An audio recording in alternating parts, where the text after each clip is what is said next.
Please can you remind me if you'll be so kind, staring out into space, asking God to hear my case, trying to think of all things past. How long will my memory last? For purple angel, purple angel, purple angel, you're next to me. Well, hi everyone, and I'm so glad you could join us today at Alzheimer Speaks Radio, where our focus is to shift our dementia care from around the world from crisis to comfort, and we've been doing that since 2011. So I am thrilled that you can be with us today to see another model that's out there that is really shifting its care culture. So don't forget, while you're listening today, to go ahead and subscribe so you can learn and share new techniques, tips, and resources to help you live graciously alongside dementia. For those of you that don't know me, I'm Lori LeBay, and I'm your host. I'm also the daughter of a mother who lived with dementia for 30 years. So I get the guilt, the isolation, the frustration, the exhaustion of caring for another, but I also totally love what I've learned about the path of joy, purpose, and passion. So listen in and let us help you find that second path of joy, purpose, and passion.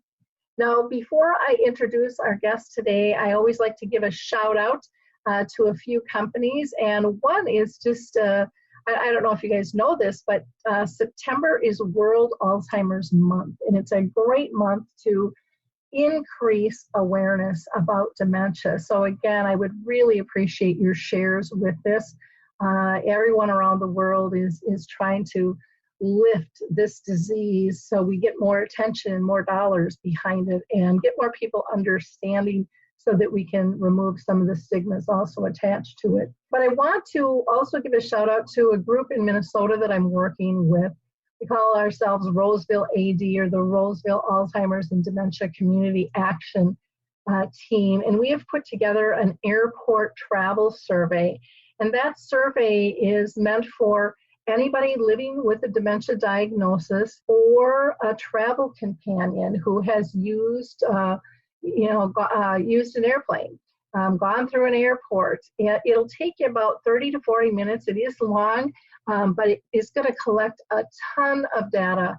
And we're asking people around the world to fill this out, because we know one story here can most likely apply in another airport someplace else. So please go to alzheimerspeaks.com. You'll see a big airplane right at the top. Click on it. It'll bring you to the survey, and feel free to share that with others. I also want to give a shout out to Stall Catchers. That is a game that people can participate in, all ages, even people with dementia play this that have early onset. Stall Catchers is a game that we can play, and we can actually be helping researchers analyze data by our game playing. So go to stallcatchers.com and learn more about that. And the last shout out I'm going to give is to the Memory Cafe directory. If you're not familiar with memory cafes, they are a wonderful concept that bring people with early and mid dementia along with their care partners together so that they can talk with others who understand the disease, really build a sense of community. And it's one of the things I love most about my job. We get together a couple times a month for a couple of hours, and so many times my cheeks hurt from laughing. We just support each other no matter what anyone is going through. And so go to the memorycafedirectory.com to learn more, find out what is in your community, or maybe, just maybe, your community needs one and you can start one. I also want to give a shout out to companies that might be looking at trying to expand their brand footprint. And they can do that by leveraging our content and our platforms here on Alzheimer Speaks. And so I'd love to talk with anybody who is interested in that. We have a variety of ways to be able to increase people's knowledge of your products, services, and tools that you have to offer. And last, I would be amiss if I didn't thank our listeners. You guys are wonderful. You are loyal. And because of your likes, your clicks, and your shares on Facebook, Twitter, and LinkedIn, and many others that I probably don't even know of, by working together, you have really built a sense of community and collaboration, and with that comes comfort. And so thank you. It's just a privilege to work with all of you to win this battle against dementia. You can always go to alzheimerspeaks.com to get further information about all of our initiatives. So with no further ado, let me get to why we're here. Today, we are really excited to have Gus Noble back with us. He is the president of the Chicago Scots, which was established in 1845 as Illinois' St. Andrew's Society. And the Chicago Scots are the oldest charity in the state of Illinois and one of the world's largest Scottish cultural organizations. The Chicago Scots have their principal charity as Caledonia Senior Living and Memory Care, which is a unique senior living community that is peacefully located in the forest preserves just a few miles west of downtown Chicago. Who the heck would think that there could be a community like that? Welcome, Gus. How are you doing today? I'm very well, Laurie. Great to be with you again. Thanks for having us. Yeah, I'm very excited to have you. Now, before we talk about Caledonian House and the Scots, I always like to ask all of my audience or all of my guest members to share with our audience if they've been personally touched by dementia in their own circle of friends or families. Do you mind sharing that with us? Not at all, no. Both my grandmothers lived with dementia back in the UK. I was very close to both of them since they took care of me when Mum and Dad both worked. I'd go and spend time with my grandmothers and developed a really close relationship, a unique relationship with either one. And it was, of course, tragic and very hard. But somebody said something to me at some point, somewhere along the line, that has really kind of resonated as I thought about my grandmothers and others of my friends who live with dementia, and that they may not remember us, but we must remember them. So I take with me those memories of the days I spent just with one grandmother or the other. Perhaps it was shopping, going for groceries or playing the piano or taking a walk in the garden. And those are the memories that she continues to live in, or they continue to live in my heart through. Wonderful. Well, thank you for sharing that with us. Now, September, like I had mentioned, is World Alzheimer's Month. And so that's a time to really raise awareness and challenge all the stigmas that can surround dementia and memory loss in today's society. I'm wondering, Gus, if you could share with us, what percentages of families do you find are moving into Caledonia Senior Living and Memory Care because of a diagnosis? I would say about 50% are moving in with some kind of dementia. We're a community like most communities that serve seniors that draws from the local area around us. But we also will pull from, we're a Scottish cultural organisation that's been around for 175 years. So we pull from within the cultural community that surrounds us also. So we perhaps have some people that will come to us through a natural inclination and feeling comfortable at Caledonia Senior Living. But there's something quite unique about the culture that is imbued through the Scottish cultural side of the organisation. When I say the culture, I'm talking about of Caledonia Senior Living itself. Scotland is a place where family and friends, kith and kin are so important, and the organisation was literally built to bring something of Scotland, of home, to Chicago for those people who left and were immigrant Scots. And so a sense of family and a sense of home have always been the kind of twin beacons that have led the way of this organisation. And I think if you really kind of drill down and think about it, those two things, a sense of family and a sense of home, can really be the powerful forces that stop people from feeling institutionalized or commodified and so on. So I think we've become known as a place where people who are living with dementia or some type of memory loss will feel respected and purposeful and comfortable and so on. So at various levels of care, there would be a different proportion of people who are living with some kind of diagnosis. Our sheltered care is the predecessor to the assisted living license. It's been around for a long time, and probably a smaller percentage of the people living in that part of the community would have a dementia diagnosis. And as you look at certainly our new MacLean House, which opened 3 years ago, part of the move-in requirement, if you like, is a dementia diagnosis. So all of the people living there are facing dementia. Then as you get to skilled nursing, there is a higher proportion certainly than in sheltered care, but not quite as high as the MacLean House. Okay, wonderful.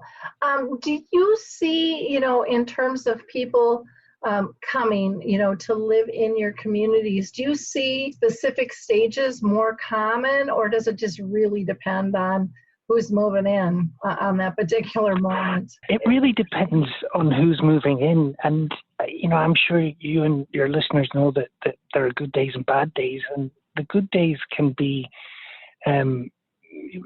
seized.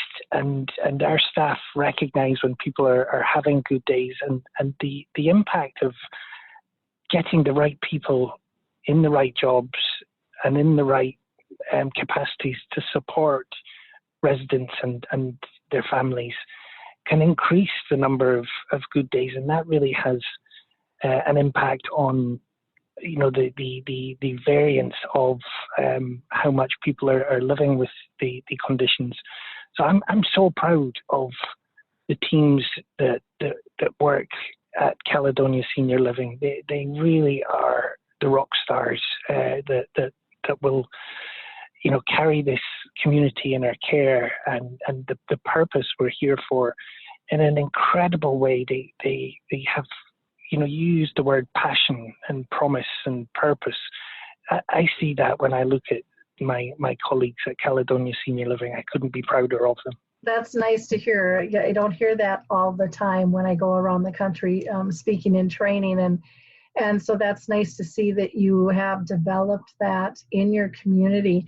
Now, it's been 3 years, since we had you on when you first opened Caledonia House, and now it is being rededicated as the MacLean House due to a new donor.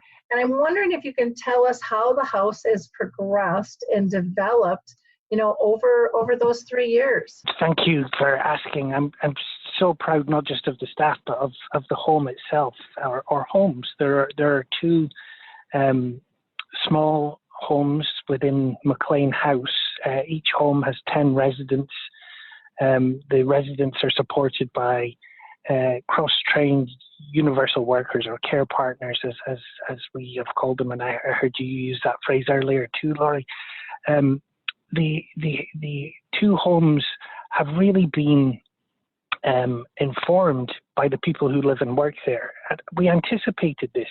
My colleagues and I sat for 18 months. I took one day a month for 18 months and took our entire senior leadership team and several members of our frontline care staff offline, and we sat in a large room at Caledonia Senior Living, and we said, we're going to design these homes together. It's not going to be, the guys in the ties in the corner office or board members or any one particular person or group of people. This is going to be a collaborative effort, because I know what I don't know, and I know that the frontline caregivers who know our residents much better than me are in a much better position to help design the home. So we spent all this time investing in developing everything from how laundry works to how food service would work, or meal preparation, or the dishes, or this, that, and the other, evacuation in the event of an emergency, and so on. But at the same time, we knew as soon as we turned the key and opened the door that all of that work only got us to a point, and the true identity, the true feeling of the home would only be defined by the people who lived and worked there. And so it's been the case. There have been a few surprises along the way, mostly very pleasant surprises. I think probably the obvious one is we thought the homes would be appealing to people who are perhaps in the earlier stages of dementia. As it's turned out, it's probably more the mid stage. The wonderful thing is we are resident directed, and it's been a wonderful thing to see that residents who had spent their lives not necessarily getting up at a very early time in the day, that they really feel that the late afternoon, early evening, and into the later evening are the times when they're more active and productive. They've carried on living with that rhythm, and it turns out that the whole house begins to live at a similar, or whole home lives at a similar rhythm. And there's a wonderful thing that the incredibly deep thinking and deep feeling and understanding and compassionate staff that we have created for people who were more active at nighttime. They found that a couple of them were particularly passionate about art, and so they created a group called the Midnight Painters group, and these artists were painting murals. Then we have a Highland Games, a Scottish festival, and we needed one of those scenes where you can poke your head through a hole and around you is painted a scene of mountains or so on. Well, at the Scottish festival, of course, kids love Loch Ness and the Loch Ness Monster, Nessie. So the Midnight Painters created this scene of mountains and lochs in Scotland with the Loch Ness Monster. And we took it to our Scottish festival where we welcomed 10 to 15,000 people. And all the kids who were there were, having a great time poking their heads through and joining Nessie in this scene. And I thought, what a wonderful thing for these folks who were living and working at the MacLean House to have done for a new generation. So it's really been a wonderful thing to see the houses self-identify and self-direct themselves. So I think as prescriptive as we try to be, the real battle has been won by the house, the homes, defining their own identity and rhythms. It's a great thing to see. Well, and I think that's nice that you allow them to do that. Some companies don't allow that just kind of organic growth, which I think is, to me, the clincher. It gets everybody's buy-in. So kudos to you guys for that. Can you share a little bit more about some of the current programs that you have for residents? You mentioned the Midnight Painters, and I love that title of the group to begin with, because it just is out of the box. And so often people have difficult time sleeping, and now they've got something to do. So can you share with us maybe some other programs as well? Yeah, actually, there's the very small, there's the very big when it comes to programs and interactions between residents and staff or between residents. And I'll perhaps start with the very big and move into the very small and talk about a few things that have been happening. The one thing I'm so excited about is we at Caledonia Senior Living formed the first chapter in Illinois of something called Cycling Without Age, which you may have heard of, and I'm sure some of your listeners have been part of. But I'd been sent through social media a video clip of a short film on the BBC called Amazing Human Beings. And it was of a young man in Scotland who took this bicycle, or a kind of, it's almost like an inverted rickshaw. If you can imagine a seat where two seniors It's a very kind of well-made wooden seat, almost like a love seat, is at the front of a bicycle, and then the pilot or the bike rider is at the back steering and riding. And this young man in Scotland took seniors from a community out into the fresh air, and they really, in the film, were just so joyful and singing, and you could see them just really enjoying this moment of excitement out in the fresh air. And I thought, gosh, I think we should do this. And now, as it turns out, there's a wonderful kind of moment of serendipity where we found out that Scotland, and of course we're a Scottish organisation, Scotland is the only country in the world where this programme, Cycling Without Age, is a government-sponsored initiative, such as its impact. So we thought the first charity in Illinois, the Chicago Scots, will form the first chapter of Cycling Without Age. It started, Cycling Without Age did, over in Denmark, and has now spread to over 40 countries. It's elsewhere in the States, but we thought in Illinois, cycling's easy because we're pretty flat. But, as you said at the top of the program, we're this community that's very close to downtown Chicago, but we're idyllically set in the Forest Preserve. Very peaceful surroundings. The town that's nearby us, where most of our residents and their families would have come from, is this incredibly beautiful town called Riverside, where there's winding streets and lovely homes, quintessentially Midwestern in its feel, with some Frank Lloyd Wright homes and so on. And we started this program. As it turns out, the ladies who work in MacLean House are also avid cyclists, and they said, we'd like to be part of this. We had a launch date where the local community came in and volunteered to be trained as pilots, and now we can take seniors out into the community.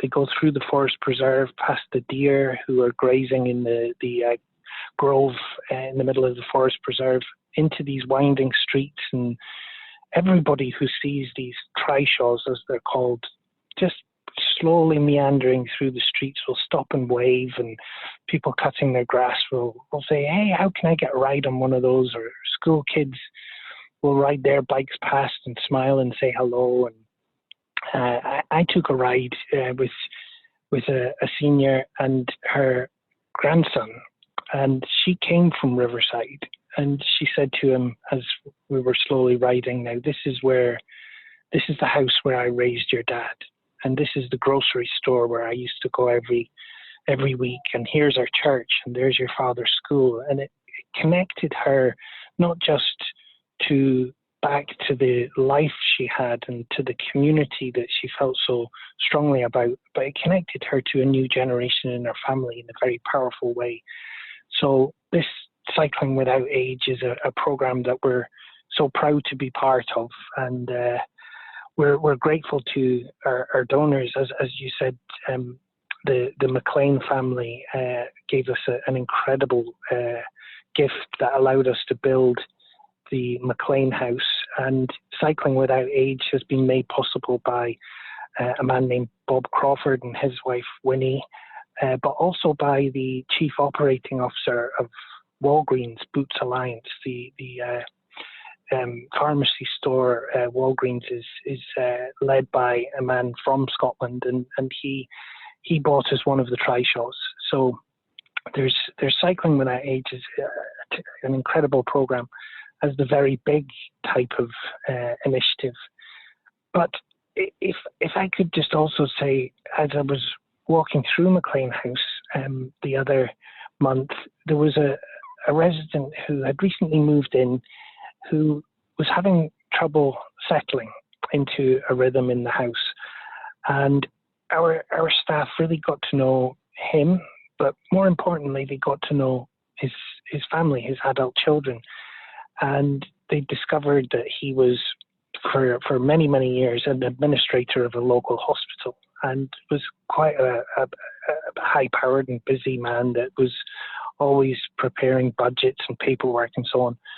So they bought him a desk and set it up outside his office, and they used to come with some paper and give it to him every day and say, now, can you have these reports ready for us in an hour and a half? And all of a sudden, he felt like he was again connected to his own identity and immediately began to settle.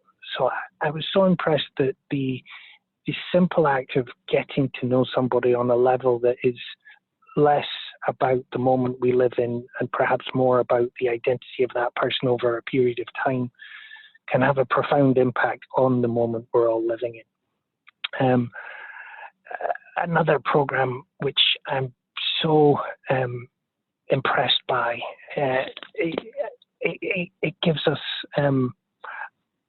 it allows us to take that sense of getting to know somebody and have it resonate across our entire community and across a longer period of time. And it involves music. Thanks to the Nagoni Music Institute of Chicago and the Chicago Symphony, there's a group called the Civic Orchestra Fellows who have visited now 3 times to our community.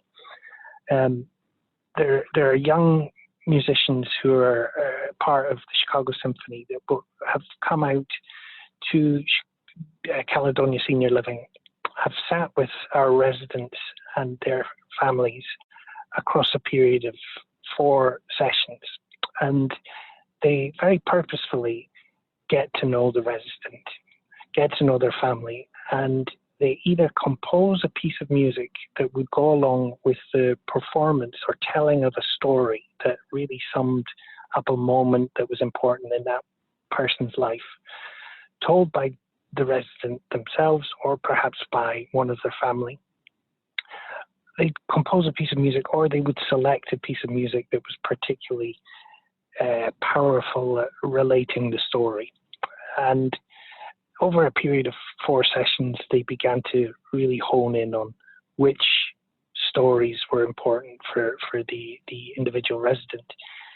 And then they performed these. There were 6 of them that they ended up performing the first time, which was so impactful to me personally, and I think to us as the community that cares for the people who were telling the stories. It allowed us to get to know the residents in a way that was much deeper. It allowed us to understand who they were, and though the music had stopped and the musicians had long since left, the memory of the experience still lingered, and it actually helped bond our team of staff to residents. And it shows how powerful music can be in reaching people in a way that perhaps words or other types of culture can't. Music to me is one of the most powerful connectors that is out there. So those are 3 examples, big and small, of programs that we're very proud of at Caledonia Senior Living. Well, I think that's fantastic. When you were talking about the symphony, I thought, I have to connect you with Cindy Lazinski, who is in charge of Northern Colorado's Dementia Friendly Group, and they have a program called B Flat, and they are working with their symphony, and they've actually been doing some research behind the impact of the music and the outing on both, I believe, the person with dementia and their care partner. And you might find some synergy there. And earlier on another show, I had mentioned that there is the World Council for Dementia is doing a survey, and they are really looking to see, what are the programs that are out there, and then who has research behind them. And I kind of laughed and I said, a lot of us, it takes us a while just to find the money to get the program, let alone be able to do the research project behind it. But that is something that they are kind of working together with other organizations to see if they can move that forward, so there can be more kind of proof in the pudding and be able to get more people involved in some of these great projects. I'd love to meet them. Yeah. I'd love to talk to them. Thank you. Yeah, I will definitely connect you. Cindy's just a little powerhouse and a very good friend of mine. And then I love the cycling of age. Or without age. I just think that is so cool. And I've seen some videos on YouTube where it's just one person pedaling and then a seat in front. But it sounds like yours has a seat, almost like a love seat, where two people can sit on the bike. Is that correct? Yeah. It is. Yeah. They're not hard to ride, as I discovered. They're quite heavy, the bikes. They're very sturdy and well made, but they're e-bikes, so there's a little motor, and you just, with a very slight turn of the hand, you can engage this motor, and it looks like you've got this great stride as you're kind of pedaling behind them, and you give the false impression that you're doing all the work, whereas the motor is really kicked in. So they're easy to ride. The best way to take a ride on them is to go slowly. It's not to go fast. It's to really enjoy the moment, and the feeling of being back in nature with the wind in your hair is such an empowering and exhilarating experience. Mm-hmm. And as we were talking about the music, there were 4 performances that really grabbed me and had me at one moment roaring with laughter, and the next moment I had tears running down my face. In fact, I did about 3 or 4 times. I should dispel a myth, Laurie, that the Scots are these stoic people. If you show me a picture of a puppy, I'll begin blubbering and crying. I was at the end of the line when they gave out stoicism. This particular Scotsman is the least stoic person you'll find. But the performances of music. One resident was the story he told was of a time where he was on a military boat in the South Pacific, and on a very still evening, when there were clouds covering every star in the sky, in the middle of the night, the power on the boat went out. So he was a physics teacher by profession, and he said, I wonder what it feels like to go and experience total silence and stillness and total darkness. So he went and laid on the deck of the ship, and slowly, as he was looking up at the sky, the clouds began to part, and every star, as he described it to me, he said it was as if every star in the universe introduced itself to him, and all these stars came out and began to twinkle and so on. So the young musician who was playing with him asked himself if he could tell that story, and he wrote a piece for 3 other musicians to perform, and he performed it literally for Ian, the resident. And at the end of it, Ian stood up and he went over and he said, it was as if you were lying beside me on the ship. And of course, all of us had tears on our faces. The next performance was a lady who had lived in a town very close to the community, in a town called Berwyn, and her father had a general store when she was growing up. And several of her regular customers in the store were nuns from the local community. And she and her friends used to hide in one of the closets in the store. And as the nuns were going up to the counter to pay for the things they were buying, they'd, through a crack in the closet door, put a little pea shooter out of the closet and shoot peas at the nuns, who of course had no idea where these peas were coming from. And it was just this wonderfully kind of irreverent and funny story that described the resident perfectly. And then the last one I'll mention is of a lady who, if you had 30 seconds with her, you'd recognize the grace in the way that she reached for the salt and pepper across the table, or the way she turned a page in the book in the library. There was a certain presence and gracefulness about her. And as it turns out, she had been a dancer on some of the most prestigious stages around the world. She asked if the musicians would play a tango for her, because this was the dance that really her passion was for. And so they performed this tango, and as this incredibly graceful lady sat there listening, one single tear just ran down her cheek. And in that moment, I thought they've reached something in there that is impossible to reach in any other way. And of course, that we all then had a different appreciation and understanding for her and for her life and for her passions. And that's what we're all here to do. To back to the thing that my friend said that I mentioned at the beginning of the show. They may not remember us, but we must remember them. Very true, very true. When you're telling that story about the one tear, I'm like, oh, here I go. I'm going to start crying just listening to the story, because it's just so beautiful.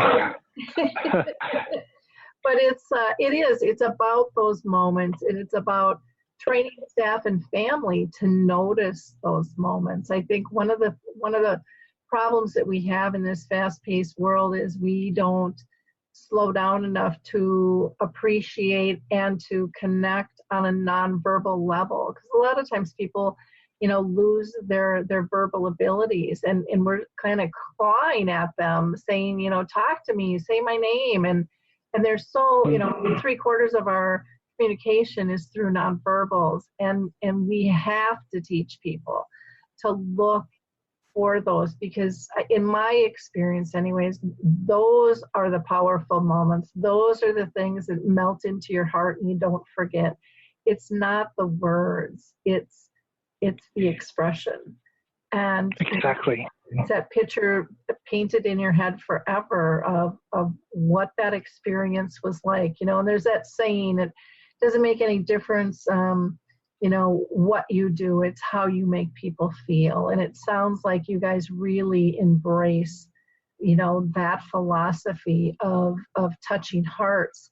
Now, it's apparent that your one-on-one engagement with residents is extremely important to you, and through your storytelling. I mean, it's so apparent that it brings people together. But do you find that these programs also make it easier for families and their loved ones to connect on more personal levels? Because sometimes, we as staff can do that, but families still are uncomfortable.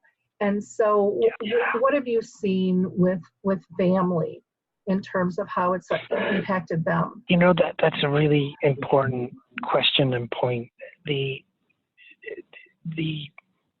The community that Caledonia Senior Living is really built on three innovations: on an architectural innovation, an operational innovation, and philosophical innovation. And those are really the bones and structure of the building. In architectural innovation, it's built to be I'm talking about the MacLean House here, but it could be equally true of the legacy buildings at the Scottish Home, where people immediately say, this doesn't feel like an institution, this feels like home, in every way. An operational innovation is where we really want to see meaningful interaction increased as much as possible through the design of the work that people do. We don't want residents to feel like, and their families to feel like, there is a kind of rotating door of different people turning up every time they need something. If you can build a truly engaging and familiar relationship, then the issues of unfamiliarity and paranoia and distrust and all of the problems that come with those negative feelings can be minimized and eliminated, hopefully. The philosophical innovation is really, as I mentioned before, the guys and the ties don't know really about what's in the best interest of the daily rhythm of the home. It's really the people who know the residents best who can make those decisions. So to put power, decision-making power, and to empower the frontline staff and the teams that are within the home to start making crucial decisions was important. But we realized when we opened the door that there is a fourth innovation that was crucial to get to the issue that you're really talking about. And that are, what are the things we can do to engage the residents through programming or through simple acts of understanding and compassion and care and so on, to communicate, to bond with the people around them, their friends and family, their kith and kin and so on. So we're making an investment in formal programs like Cycling Without Age and the Civic Orchestra Fellows program, and training for staff, which is so important, not just in the vocational training, but in the how do you recognize those nonverbal signs that you were mentioning before and so on. Because the true mark of success of our homes, I don't believe will actually happen within the homes. The true measure of success is if the daughter of a resident can go home and be unburdened from worry and stress and concern about her mother, and go into her personal life and enjoy an unstressed dinner with her spouse or her family or her own children, and can go into her professional life and be present and productive. And if we can have the moments of understanding resonate beyond the walls and beyond the boundaries of our campus, then I think we're truly doing something that will be as powerful as I can hope and imagine. The kind of incredible moment where one of those daughters came onto our campus, and I saw her as she walked in, and I said, "You look incredible. You look refreshed and so on." And I recognized that she didn't have that look of the people get in their eye when they've had lack of sleep because they've been up worrying all night about family. You know, the true measure of success of our organization is measured in whether that daughter can put her head on the pillow in the evening and sleep soundly. Yes, of course it is measured in pounds, shillings and pence and dollars and cents and all the things that we need to be able to do to survive. But the real thing that will have an impact far beyond anything else is what happens to the family. So I'm so grateful that you should ask about the family relationship as well as the other programmatic things we're doing.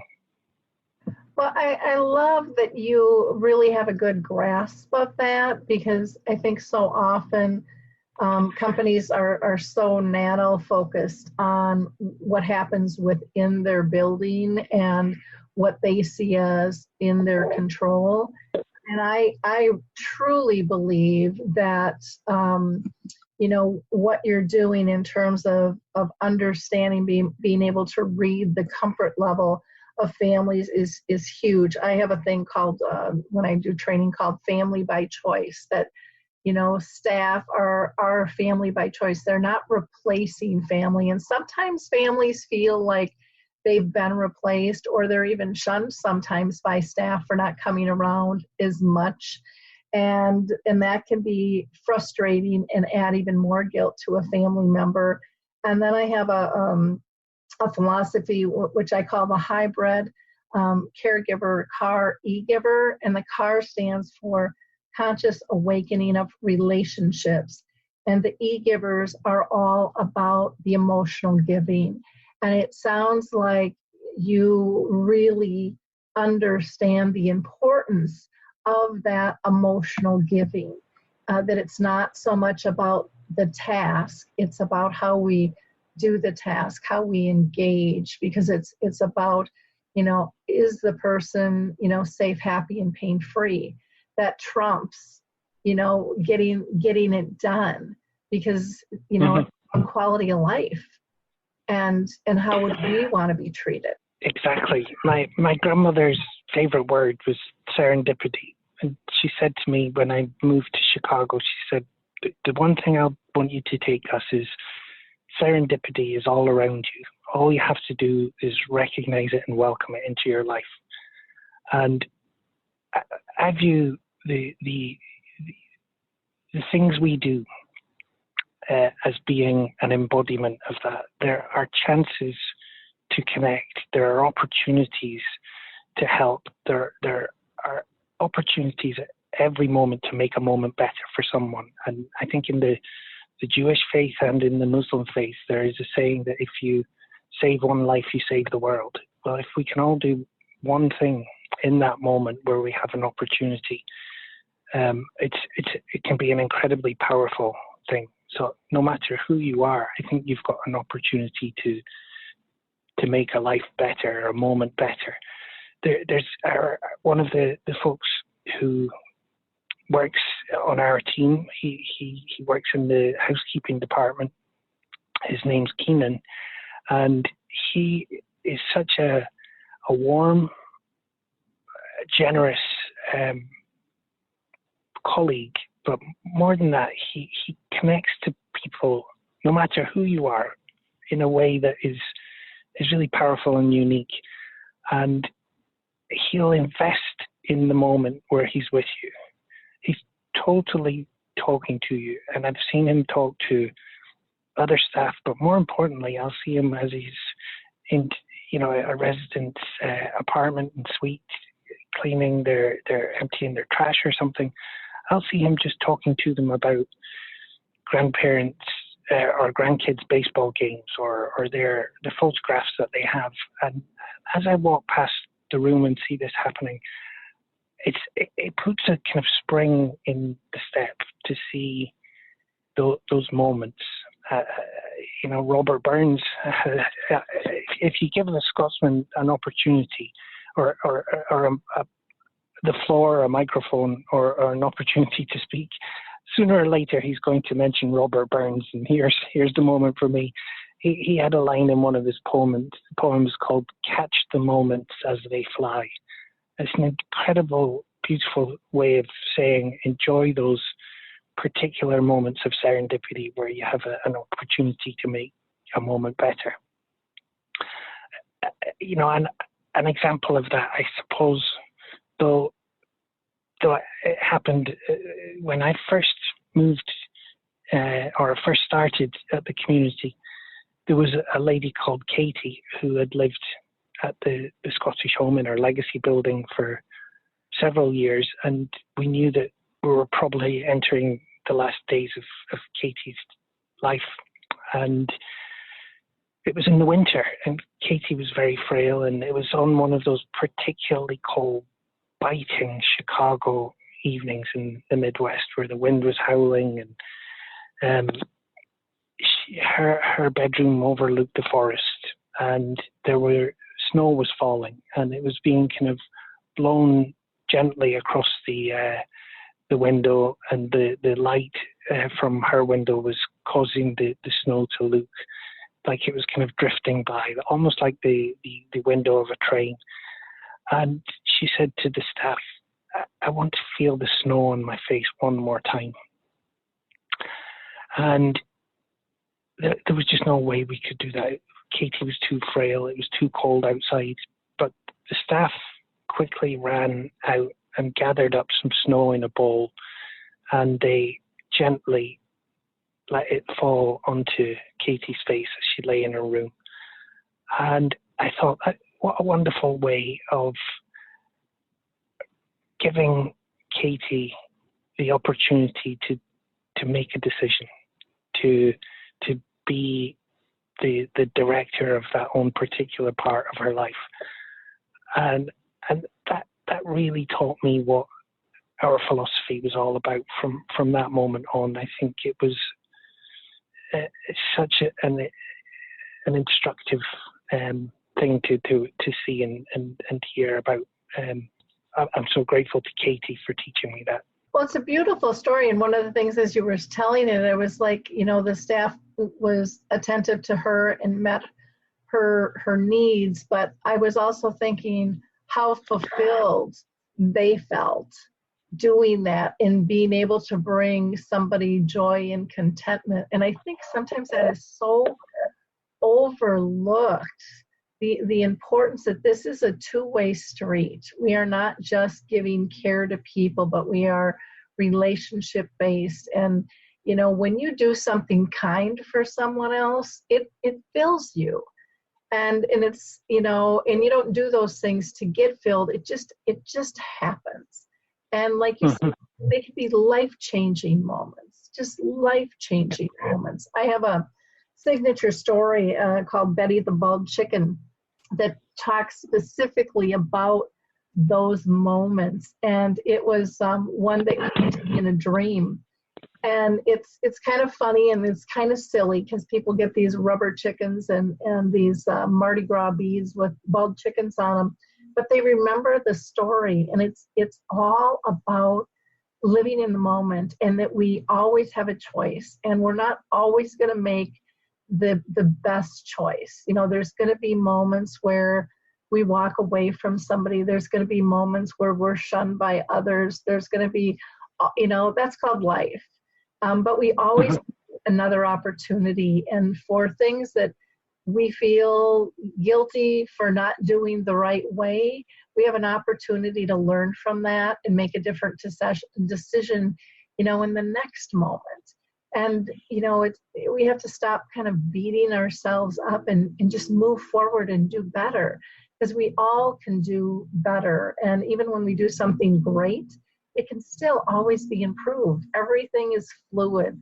And, that seems to be what I hear with your philosophy, that you're always looking for new ways to improve. One of the things that I loved is when you talked about having the staff, being in a power decision-making mode, allowing that, your direct line staff. That is so critical, and a lot of organizations don't allow that.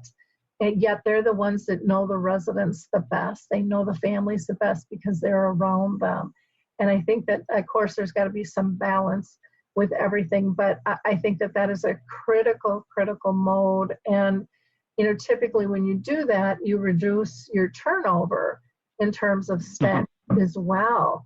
And that is something I know all around the country, and actually all around the world, people are struggling with staffing. And you had mentioned that again is important to you, to not kind of have this rotating door, but to have some normalization and some routine, and so that people aren't always faced with a new face, that there is that familiarity, between resident and staff. And that is, I think, a very, very critical piece too.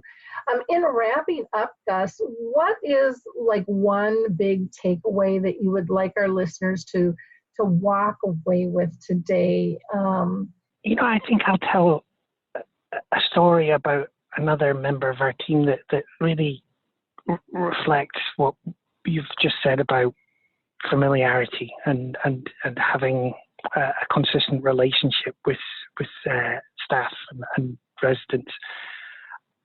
As we were designing the Caledonian House that became MacLean House recently, when we dedicated the homes, I mentioned that we took 18 months with our senior team and frontline caregivers to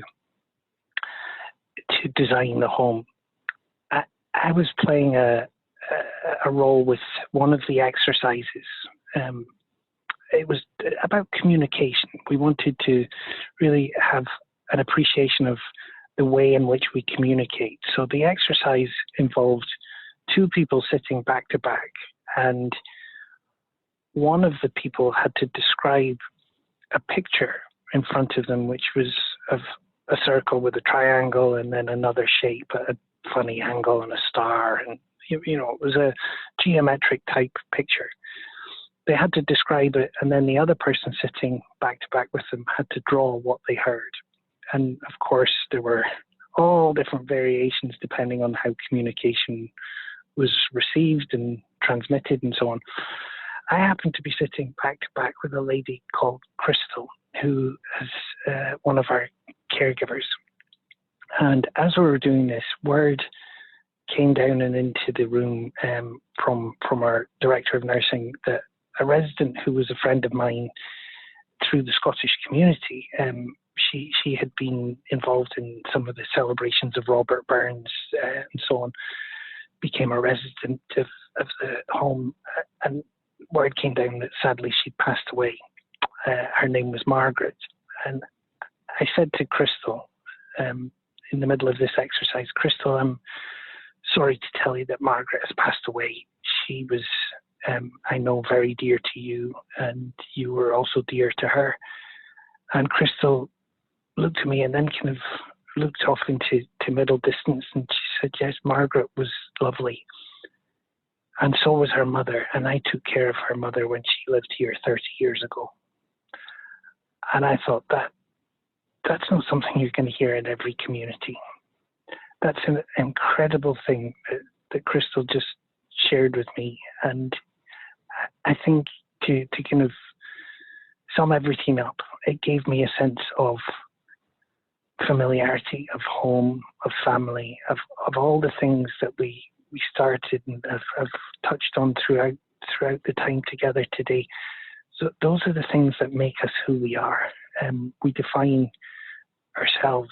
You know, Bob Dylan recently said, America is about designing yourself. Well, I believe that to be true. We do it through what we make as our home and the people around us who we have as friends and family, and the cultural things, our passions, our purposes, and so on. And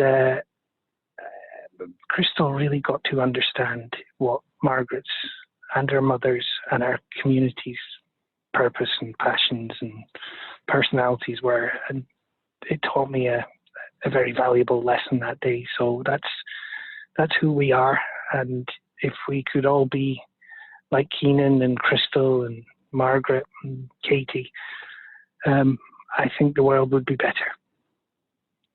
What a beautiful way to wrap up. And in terms of just, you really, I mean, I can hear it in your voice, you really value your residents and your staff at all levels. And that's a really beautiful thing. And that's not something that you can mask. You know, that is something that really makes a big difference in any organization, when people are, you know, feel like they belong no matter where they're positioned in it. You know, if they're a client, a resident, if they're a staff member, if they're administrative, housekeeping, or maintenance, you know, it sounds like everybody has an equal role and value in terms of Caledonia House, and that's quite beautiful. Now, people can contact Caledonia Senior Living and Memory Care by just going to caledoniaseniorliving.org, or they can call 708-447-5098. Again, that is caledoniaseniorliving.org, and that's CALED as in dog, ONIA, and then senior, SENIOR, and then living, LIVING.org.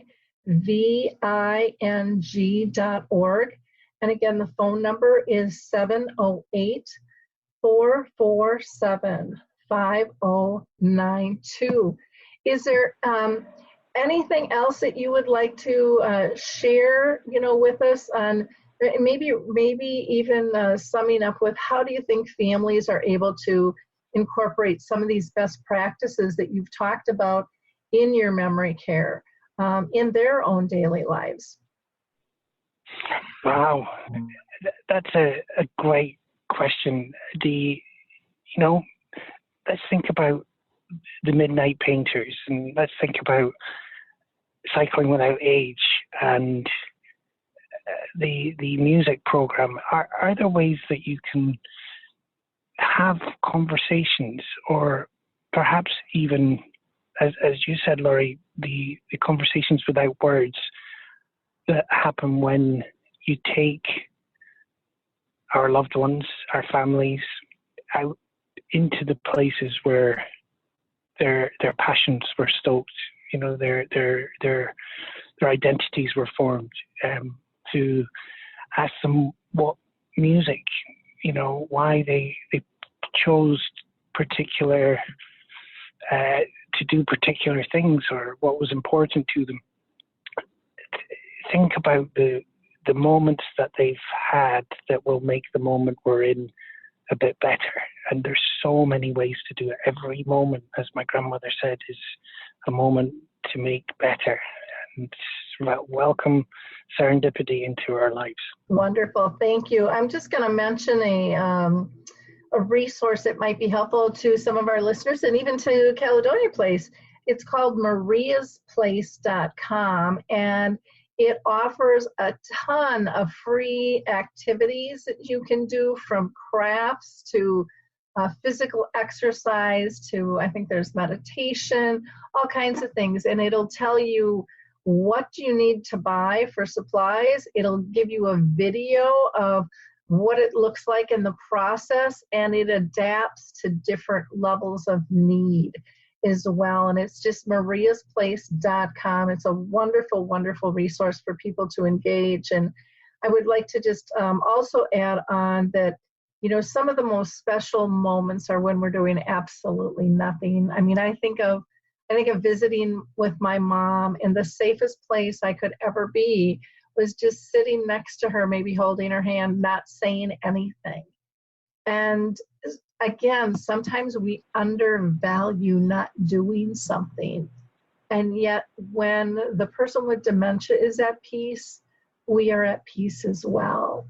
And we need to share that. We can share peacefulness and calm and joy. And we just have to look for it and then duplicate it. It's very simple, but it's a big switch sometimes for people to be able to feel that they can be still. And again, I think it's very much worth the time. Well, thank you, Gus, so much again for sharing with us today. You guys are doing fabulous work, and I hope to connect with you when I'm out in Illinois yet this fall. It would be fun to actually come out and visit and see the site and see everything in action there. So again, thank you so much for your time and helping us raise awareness during World Alzheimer's Month. Appreciate it. Thank you very much. It's been a real pleasure, and I appreciate you doing what you do. Thank you. Thank you. In wrapping up, I just again want to thank everybody for joining us today on Alzheimer's Speaks, where our focus again is to shift our dementia care culture around the world from crisis to comfort. So subscribe today and continue to learn about new techniques and tips and resources to help you live graciously with dementia. Get ideas from other people through the stories that we share here. That's what it's all about, is just getting us excited and empowered to make a difference. And each one of us has the ability to do that. Don't forget to check out our main website, alzheimerspeaks.com, where you can connect with a lot of our initiatives and get information on keynotes and training and various social media platforms as well. And last, don't forget about being a guest on our show. I'd love to hear from you. So there's a big contact button there. Reach out to me and talk to me. Until next time, thank you so much. It's time to rethink, renew, and reimagine retirement. Hey everybody, Jared Sylvester here, host of Retire Repurposed. Now this podcast is about the non-financial parts of retirement, which many times can be even more challenging than the financial. We believe retirement is not the end, rather the beginning of what could be the most impactful, purposeful, and fulfilling season of a person's life. So don't retire, become repurposed. To listen now, search Retire Repurposed on your favorite podcast platform, Senior Resource, or Life Audio.